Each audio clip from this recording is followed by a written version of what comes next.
Welcome back to another home update, and today we'll be talking mostly about the kitchen.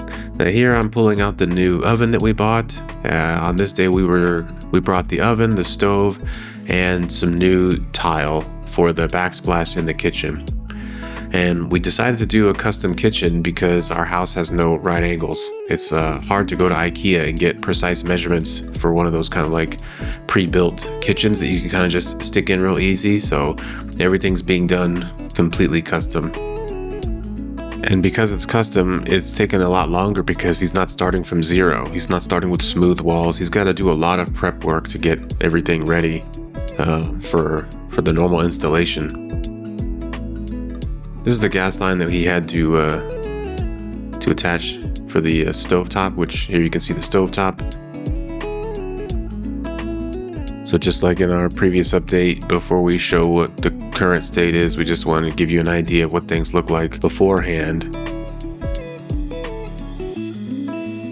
And here's where we're at today.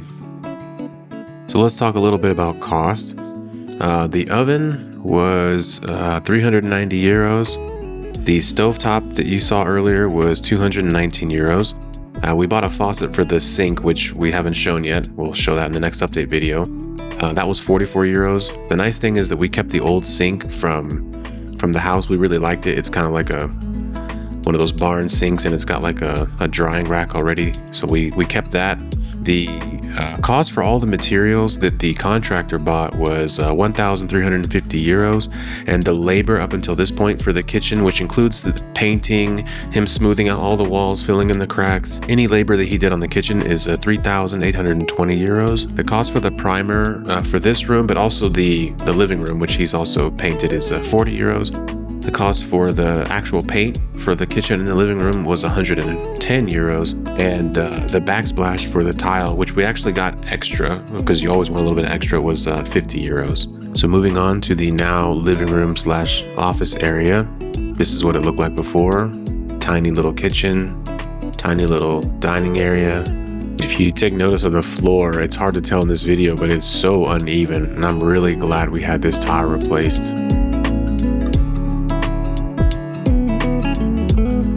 So this is where we are currently. Everything's been painted, so the living room is about 90% done. Still need to have a desk built here. I just need to wash that floor. It's pretty dusty still, but it looks really good. And we need to buy lamps too. Switches and outlets have been installed, but we still are trying to figure out what lamps we want to buy. So the last things that we need to do are install the windows. So the windows in the living room and the kitchen are done, but we still have windows down here in the basement. Also upstairs in the master bedroom and the guest bedroom need to be installed. So after the windows, the last major thing we need our contractor to do before he is no longer available is just finish this entryway. So he has about 1 more month left that he's available to work for us, and we have about a month's left of budget. So it kind of works out. And this is probably the last thing we'll have him work on before he leaves and before we move in, and that will put us moving in around June if you factor in some of the travel we have coming up. And when we do move in, the biggest thing that we want to work on is this garden, because it's a beautiful space, but we went and talked to our neighbor because it's just a mess. This whole area right under the house looked like it was used as like a dumping ground for years, and there's just so much trash and garbage that needs to be cleaned up.